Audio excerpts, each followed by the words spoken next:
Bonjour à tous et bienvenue sur la chaîne Caro Magic Books. Donc je vous retrouve aujourd'hui pour un update lecture. Voilà, j'ai lu quelques livres depuis la dernière vidéo et je voulais vous en parler justement et vous reparler justement du parce que lors de l'avant-dernière vidéo, je n'ai pas eu le temps vraiment de bien finir ma. Je recadre un petit peu ma caméra. Hop, j'ai pas eu le temps de vraiment finir ma chronique sur le livre de Céline de Rohani qui s'appelait Spécial Cas et qui a été repris pas j'avais dit par les éditions Prélude, je me suis trompée, qui a été repris par les Presses de la Cité et qui s'appelle maintenant Les Beaux Mensonges. Donc je voulais revenir sur ce roman parce qu'il y avait quand même pas mal de choses intéressantes. Le livre, je l'ai plus parce que c'était un livre voyageur, donc je l'ai. En plus, j'avais complètement oublié que c'était un livre voyageur, ce qui fait que d'une part, je ne l'avais pas lu, d'autre part, je l'avais. Heureusement, je savais où je l'avais rangé, je l'avais mis dans les livres à lire que j'avais reçus à lire. Je pensais que c'était un livre que j'avais gagné ou je sais plus, et donc voilà. Donc du coup là je l'ai renvoyé quand même au prochain lecteur. Donc maintenant il est voilà sous, ça fait des super reflets de la mort. Voilà, il est édité sous le titre Les Beaux Mensonges aux Presses de la Cité. Ah par contre ce qui est super c'est qu'ils ont gardé la même couverture que pour le titre initial, c'est-à-dire que là en bas vous voyez la Porsche de l'héroïne. Alors c'est une enquête de Céleste Ibar, hein, voilà. Donc vous avez sa Porsche et puis les deux traits de lumière que vous voyez sur son visage, en fait c'est pas anodin. Quand on lit l'histoire on comprend pourquoi on a mis ces deux traits sur son visage. Donc là Céline de Rohani a écrit pas la suite mais une autre enquête de Céleste Ibar, toujours aux Presses de la Cité et qui s'appelle De si bonne mère. Voilà.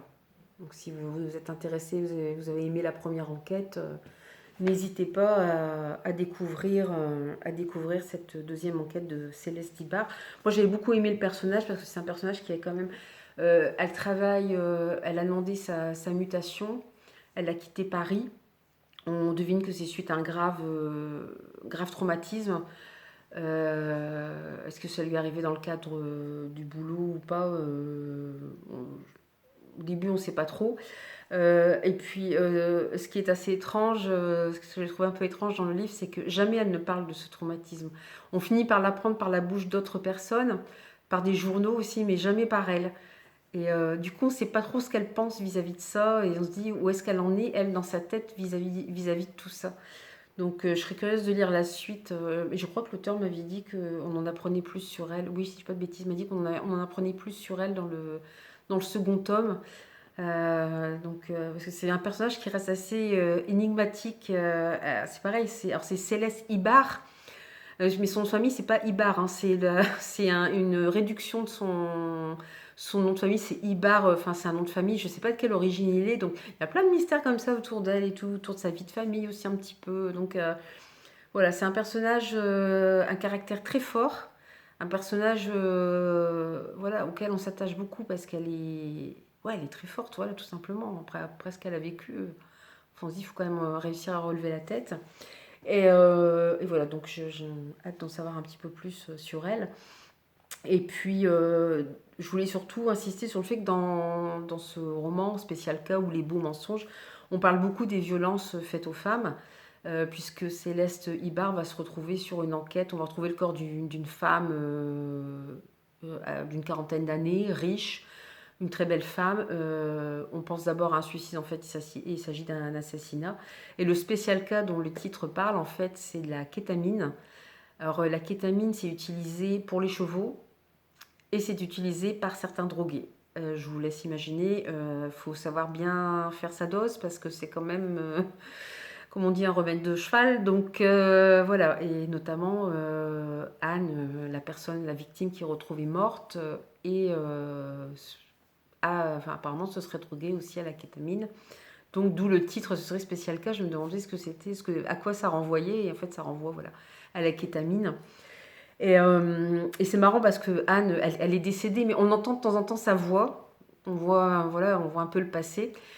Et c'est aussi un personnage féminin très fort. Voilà, enfin, le sujet qui est abordé dedans, c'est quand même les violences faites aux femmes, les traumatismes qui en ressortent et comment elles arrivent à passer, enfin, est-ce qu'on peut passer ces traumatismes, j'en sais rien. Comment elles arrivent à reprendre une vie, et surtout, quelle vie, et comment elles... voilà, parce que ça a quand même des conséquences très inattendues et assez violentes dans leur comportement. Voilà, je ne vais pas vous spoiler, mais sachez qu'il y a des scènes très dures quand même dans le roman, hein. On n'assiste pas à des scènes de viol, tout ça, mais on sait ce que derrière ça peut donner. Et et voilà quoi, ça renvoie vraiment à toutes les violences qui sont faites aux femmes, qui sont parfois amoindries d'ailleurs, qui sont prises un peu par sous la jambe, et qui créent des... Voilà, que ce soit par les policiers ou même par les membres de la famille. Et puis voilà, les traumatismes que ça entraîne derrière. Voilà, donc c'est une enquête avec plusieurs voix. En plus, on n'entend pas que la voix de Céleste, mais aussi celle de son coéquipier, celle d'Anne, la victime, de ses amis d'enfance. Donc on va aller de surprise en surprise concernant Anne. Et voilà, avec pas mal de rebondissements sur la fin. Et enfin, je vous le conseille, c'est dur, c'est vraiment très noir comme roman. Évidemment, hein, dès qu'on aborde ce genre de sujet, c'est... Et je veux dire, l'auteur n'hésite pas voilà, à appeler un chat et à nous dire voilà ce qui peut arriver derrière et, et qu'est-ce que vivent, comment se sentent ces femmes après, quoi. Elle ne nous donne pas toutes les réponses, mais on a, par exemple, avec Anne, on a un petit début pas de réponse, mais on a un exemple. Donc c'est vraiment, voilà, c'est une immersion dans les violences faites aux femmes et les traumatismes. Bon, ça fait 50 fois que je répète le mot, je le sais, mais vraiment dans les traumatismes qui en résultent. Donc je vous le conseille. Voilà, les beaux mensonges de Céline de Rohany. Donc si le second est aussi bon, ça promet. Alors, de si bonne mère, ça fait un peu peur, hein. Quand on voit une femme enceinte dans un roman policier, on se dit toujours que qu'est-ce qui va se passer là. Ça peut être très dur aussi. Euh, Après, j'ai... oh, c'est malin, j'ai oublié de prendre le livre avec moi. Ah, ça, c'est bête. J'ai lu Voyage au bout de l'enfer. Je vais peut-être le mettre en pause. Je suis en train de regarder si je ne l'ai pas descendu par ici. Ah non, à moins que je l'ai rangé. Oui, super, il est dans la bibliothèque. Voilà. Parce que c'est quand même plus sympa quand on voit le livre et sa couverture. Hop, voilà. Bon, surtout des couvertures comme celle-ci, voilà. Donc, j'ai lu aussi Voyage au bout de l'enfer de Florent Marotta, donc aux éditions Cosmopolis. C'est pareil, hein, c'est un roman policier très noir. Là pour le coup, j'ai choisi des... Je me suis fait une petite série de... Je voulais relire des thrillers ou des romans noirs. Là, j'ai bien choisi. Donc l'auteur, il a déjà écrit une quinzaine d'ouvrages. Il a été parachutiste et OPG en gendarmerie. Donc en fait, là, on va suivre Lucie, qui est une capitaine de police qui prend son poste de capitaine à Lyon. Sauf que Lucie, ils sont très peu nombreux, hein. Il y a que son équipe se compose de deux personnes et d'un troisième qui va arriver après. Le problème de Lucie, c'est qu'elle a de gros a priori sur les hommes. Elle a été militaire. Elle n'en garde pas, évidemment, c'était très compliqué de se faire sa place au sein des militaires, mais bon, son traumatisme vient d'ailleurs. Mais du coup, elle a dans sa vie privée des pratiques qui sont pas, comment dire, qu'on ne rencontre pas tous les jours, on va dire. Je ne peux pas vous en dire plus, je ne veux pas trop spoiler. Et voilà, je laisse voilà, parce que moi j'étais très étonnée quand la première scène où on la découvre, ça commence pas, le livre commence pas par, on voit pas tout de suite Lucie. Mais c'est au deuxième chapitre, je crois, et là, je me dis, c'est elle qui est capitaine de police. C'est un peu surprenant. Donc, on va comprendre un petit peu par la suite le pourquoi. Euh, et, euh, et en fait, lors de sa première enquête, c'est pareil. Il retrouve une jeune fille morte dans une forêt, hein. Malheureusement, bon, bah, c'est quelque chose d'assez pas banal, mais assez quotidien, puisque c'est la brigade criminelle. Et puis, sur le lieu du crime, sans le faire exprès, Benoît, l'un des membres de son équipe, va découvrir un petit charnier où il y a une dizaine de corps enterrés là, pour certains, depuis des mois. Donc là, là c'est vraiment, vous êtes au cœur de l'enquête parce que c'est vraiment intéressant. C'est pour ça qu'on voit d'ailleurs, on voit plein de crânes comme ça en haut du livre. Et c'est vraiment prenant parce que on va voir tout le travail des légistes, de l'équipe scientifique. J'aime bien qu'on voit de plus en plus, qu'on les voit, même si là l'auteur n'insiste pas trop non plus, mais on les voit travailler, on voit qu'ils arrivent sur place, parce que c'est vrai que leur rôle est prépondérant maintenant quand même au sein de la police, hein, et puis là d'autant plus qu'il n'y a aucun moyen d'identifier ces corps, donc c'est un long travail qui va commencer. Et c'était passionnant de suivre Lucie et son équipe pour essayer de retrouver les identités de ces victimes. Et puis surtout, quelque chose qu'on ne voit pas très souvent dans les romans, où c'est juste dit vite fait. Dans les romans policiers, c'est qu'on va voir l'équipe aller annoncer aux proches que la personne de la famille qui a disparu, leur proche est décédé. Je veux dire, je me mets à la place des familles. Tant que le corps n'est pas retrouvé, vous devez garder un espoir. Et là, bah, boum, même si pour certains, pour eux, c'est sûr, la personne est morte. Pour d'autres, ils sont encore en train de chercher après leur femme, leur fils ou leur fille. Et en fait, bah, voilà, il est décédé. Il y a même, parmi les victimes, il y a un SDF. Et c'est très émouvant parce que donc ils se rendent dans le squat où était le SDF. Ils retrouvent un de ses amis. Et bah, je veux dire, c'est des êtres humains aussi. On a tendance à les considérer comme des rebuts de la société, mais il avait un ami, c'était son seul ami, et cet homme pleure quand il apprend voilà, que son seul ami, cet homme qui l'appréciait, et quand même, même s'il dit lui-même on est que des moins que rien, on n'est plus bon à rien, on est des déchets, bah, voilà, il pleure quand même quand il apprend la mort de son ami. Donc on est vraiment mis face à la douleur des proches. Ça, je trouve, c'est quelque chose qu'on ne retrouve pas beaucoup forcément dans les romans policiers. Et ben voilà, c'est une approche un peu originale, j'ai trouvé, de voir voilà, comment réagissent les gens.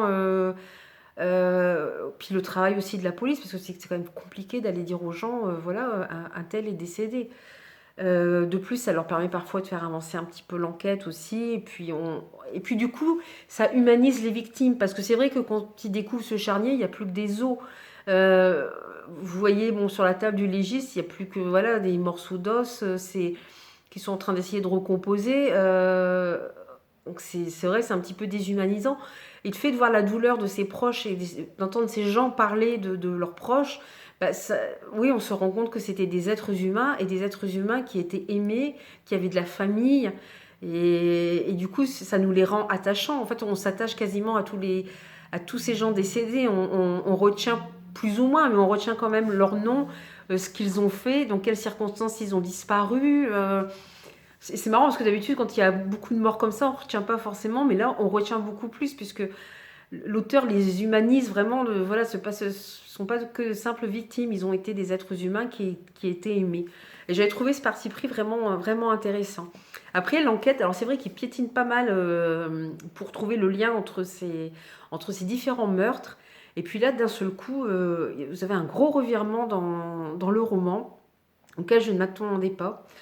Euh, En fait, quasiment à la moitié du livre, vous apprenez qui est l'auteur des crimes. Et là, je me dis, mais qu'est-ce qui va se passer après? C'est un petit peu. Et en fait, on va plonger dans l'ésotérisme, hein, parce que c'était noté voilà, qu'il y avait une piste d'ésotérisme et de sang. Et effectivement, on va plonger dans l'ésotérisme. Alors, je ne veux pas dire de bêtises parce que je n'arrive jamais à retenir le mot. On va tomber dans une secte, une doctrine qui s'appelle l'anthroposophie. C'est l'anthroposophie. Alors, moi, j'ai été furetée sur Internet. Bon, enfin, ceci dit, quand vous lisez le livre, vous vous rendez compte que l'auteur s'est renseigné, et que s'il parle de ça, c'est quelque chose qui effectivement existe. En plus, j'avais entendu parler des écoles Waldorf Reinhardt, Reinhardt, moi je ne sais plus. J'avais déjà entendu parler de ces écoles. Alors, en fait, c'est un courant qui est né au 19e siècle, qui a été initié par Rudolf Weiner, si je dis pas de bêtises.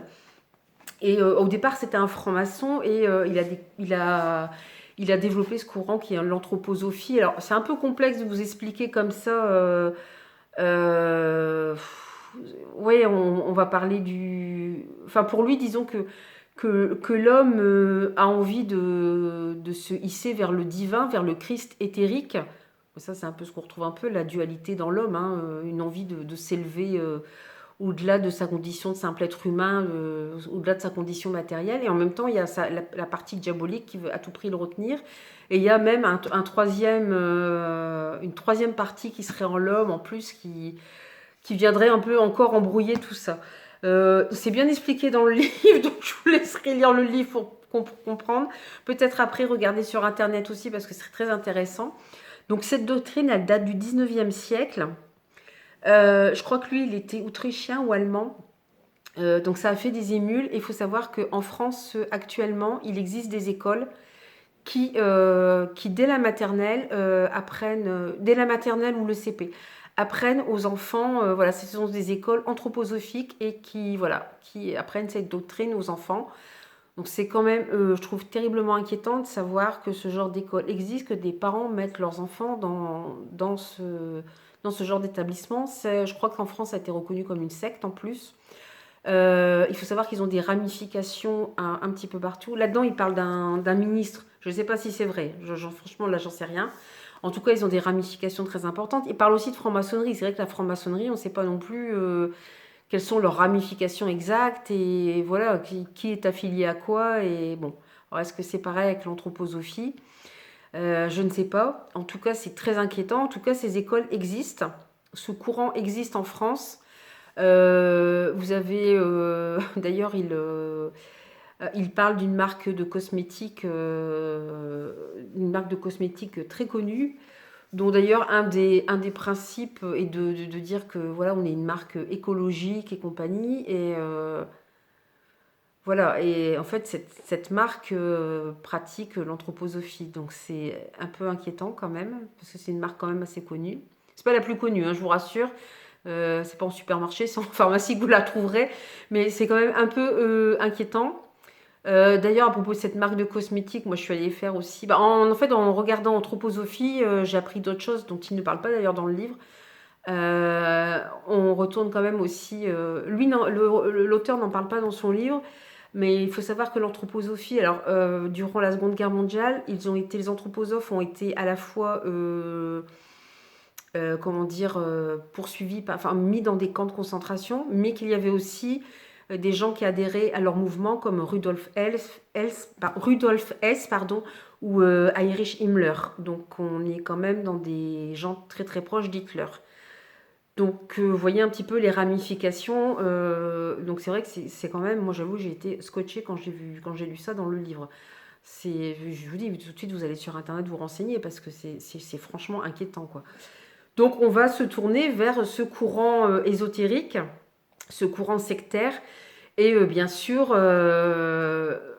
bon, voilà, l'assassin n'est pas le seul, et les ramifications vont aller plus loin. Après, je ne vais pas trop vous en dire plus, parce que j'ai pas envie de vous spoiler non plus l'histoire, hein, ce serait dommage. Voilà, c'est un thriller, je trouve, enfin un roman policier qui a un parti pris assez, je trouve, original parce que effectivement, déjà le personnage de Lucie, enfin, elle a un caractère mais imbuvable. Elle est infecte avec son équipe, donc qui est composée de 3 hommes, mais à savoir que ces hommes n'ont pas du tout un comportement avec elle de macho ni rien, hein. C'est elle qui les agresse. Donc j'ai bien aimé aussi ce parti pris de dire aussi que c'est pas toujours non plus, voilà. Effectivement, elle a connu des difficultés dans l'armée. C'est pas le cas là. Ces hommes la respectent. C'est plutôt elle bon, qui avec son sale caractère aurait tendance à créer des dissensions dans l'équipe. Donc il y a Christian et Benoît dans l'équipe principale, puis Franck qui se rajoute. J'ai beaucoup aimé aussi les deux personnages de Christian qui est un peu plus âgé, qui est un flic, voilà, qui a tellement dédié sa vie à son travail qu'il en a perdu. Voilà, il a divorcé, il a perdu tout contact avec ses enfants. Et il veut pas que son jeune collègue Benoît qui vient juste d'être papa, qui est marié, fasse la même chose que lui. Donc il a un petit côté paternel que j'aime beaucoup. D'ailleurs, c'est lui qui arrive le mieux à calmer Lucie quand elle commence à s'énerver, parce qu'elle n'a aucune patience. Elle agresse même les légistes et l'équipe scientifique parce qu'ils ne vont pas assez vite. Enfin bon, en même temps, je veux dire, ils font ce qu'ils peuvent. Mais justement, il arrive à apaiser un petit peu ce caractère. Et vous avez aussi donc, le troisième policier, Franck, qui s'ajoute à l'équipe en renfort et qui va jouer un rôle, voilà, sous des airs impassibles, qui va jouer un rôle quand même assez important aussi plus loin dans l'histoire. Donc c'était vraiment une belle découverte. Parce que apparemment, il y a déjà quand même écrit 15 romans. Moi, c'est le premier que je découvre. Donc c'est Cosmopolis Édition. C'est pareil, ils ont des livres qui sont... Quand vous regardez leur catalogue, je trouve qu'ils ont des romans qui sont très tentants. J'en ai d'autres de chez eux que j'ai pas encore lu, que j'ai acheté. J'ai Solène Bakowski, par exemple. Je vais voir... je sais plus, j'en ai d'autres, mais voilà, j'ai pas encore eu le temps de les lire. C'est vrai que je fais d'abord les services presse en premier, donc voilà. Et celui-là, j'ai vu pas mal passer sur Instagram et tout. J'ai pas trop lu les critiques parce que des fois, quand vous lisez trop les critiques, vous n'avez plus trop envie de lire le livre. Celui que la critique soit pas bonne, ou alors il y a des gens aussi qui des fois vous en disent trop. Moi, je préfère ne pas vous en dire trop. Je préfère vous laisser découvrir, voilà. Alors, découvrir ces victimes, qui elles étaient, leur vie, découvrir qui est le tueur, pourquoi il a fait ça, et surtout découvrir ce courant qui est l'anthroposophie.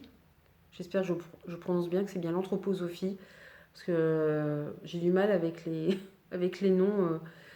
Et voilà, j'espère que comme moi, vous serez vraiment... voilà, vous serez étonnés comme moi de l'existence de ce courant et des dangers de ces mouvements sectaires. Voilà. Donc, un bon roman à découvrir chez Cosmopolis Édition. Alors, j'ai fini, je disais lors de la dernière vidéo, j'avais commencé comme 2 gouttes de sang de Nicolas Newton, chez les nouveaux auteurs. C'est encore un petit peu frais dans ma tête, donc j'aime pas toujours parler. Je regarde si j'en ai pas oublié un autre entre deux. Non, c'est bien ça. J'aime pas forcément parler tout de suite d'un roman que je viens juste de finir. Mais bon, en tout cas, c'est un roman qui se lit très bien. L'écriture est assez fluide. On suit très bien l'enquête.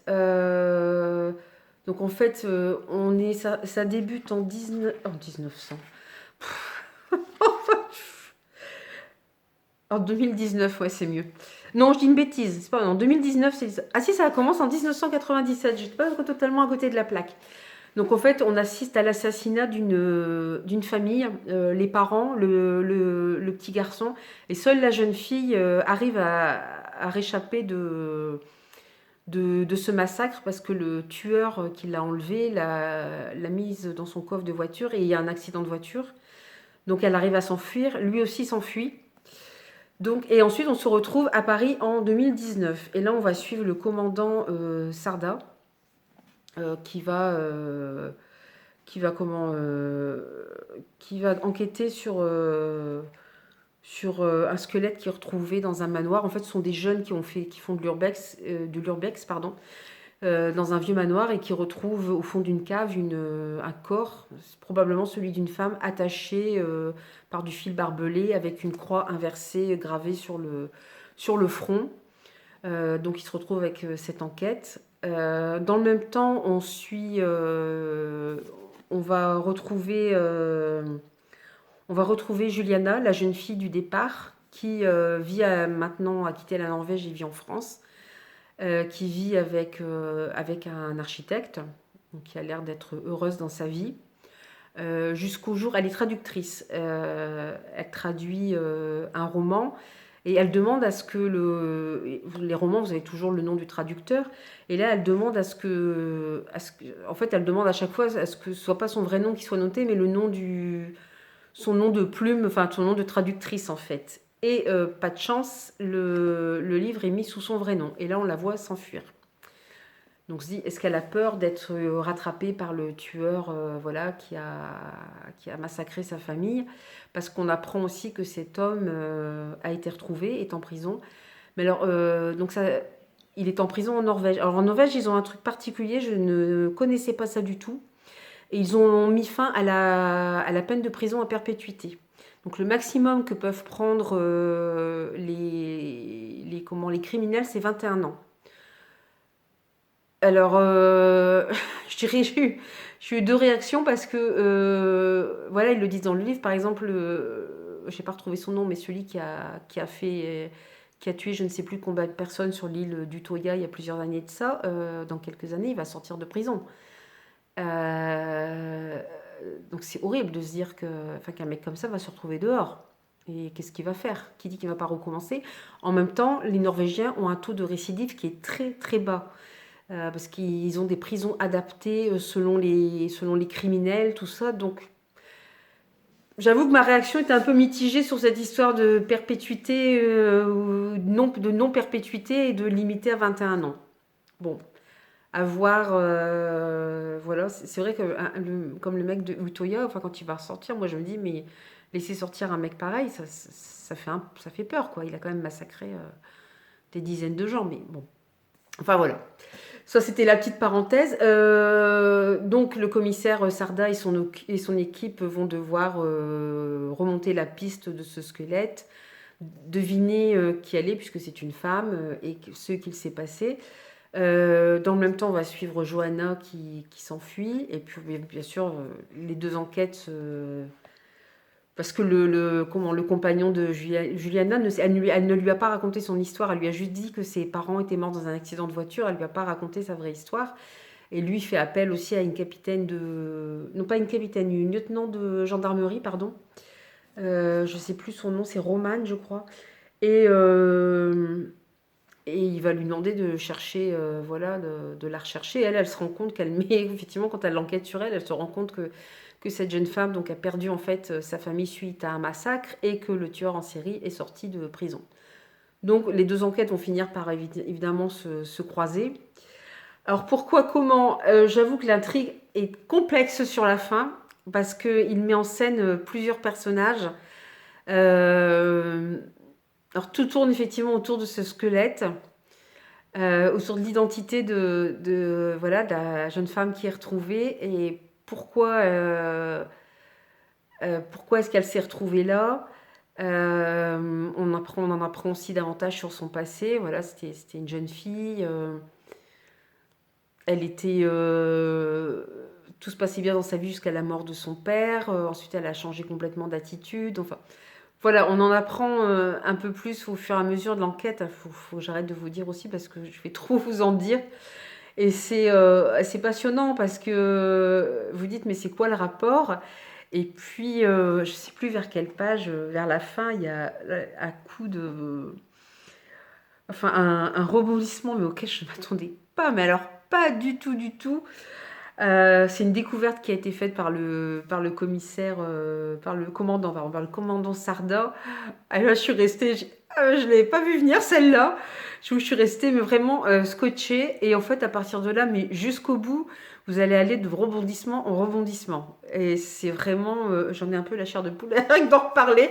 Mais c'est vrai que ça... Voilà, je ne m'attendais pas du tout à ça. Et voilà, c'est un thriller diaboliquement efficace. Mais je confirme, c'est très, très efficace. Donc c'est un roman qui se lit très bien.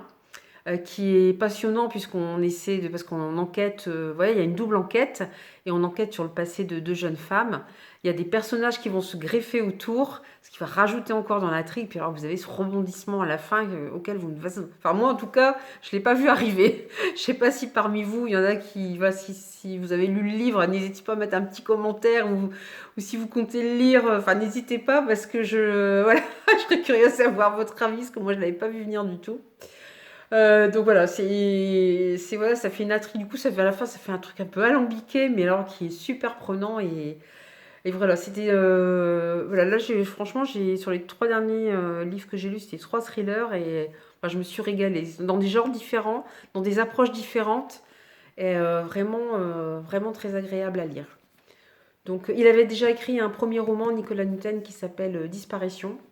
Voilà, donc je pense que j'essaierai aussi de le lire, un de ces quatre, parce que celui-là m'a fortement plu. Voilà, donc je vais m'arrêter là pour le update lecture. J'ai une grande langue, alors moi c'est vrai que 3 livres, ça me fait quasiment ma demi-heure. Donc n'hésitez pas, s'il y a parmi vous des gens qui, voilà, qui ont lu ces livres ou qui veulent en parler, bah, n'hésitez pas à en parler en commentaire. N'hésitez pas à liker la vidéo, voilà, et à vous abonner aussi à la chaîne. Ce que je disais, c'est toujours encourageant de savoir que voilà qu'on est suivi, même si j'aime bien parler de mes lectures comme ça. C'est bien aussi qu'il y ait un petit peu d'interaction, puis de voir que les gens sont contents aussi et suivent un petit peu aussi voilà, les livres dont je parle. Et puis voilà, j'espère que ça aura déclenché en vous des envies aussi de lecture. Donc pour la prochaine, je ne sais pas trop, j'ai encore un bouquin à faire parce que j'ai encore plein de livres, enfin j'avais acheté pas mal de livres et ce que je vous ai dit, en plus j'ai même pas parlé des livres que j'ai en numérique, donc à voir. Puis si vous avez d'autres envies aussi, voilà, bah, n'hésitez pas en commentaire, hein, je vous dis, commentaire, like et puis abonnement, surtout n'hésitez pas. Voilà, bah, en attendant, je vous laisse voilà, avec mes 3 lectures, en espérant que ça vous ait donné envie de les découvrir. Et puis je vous souhaite sinon de belles aventures livresques. Puis je vous dis à très bientôt. Bye bye!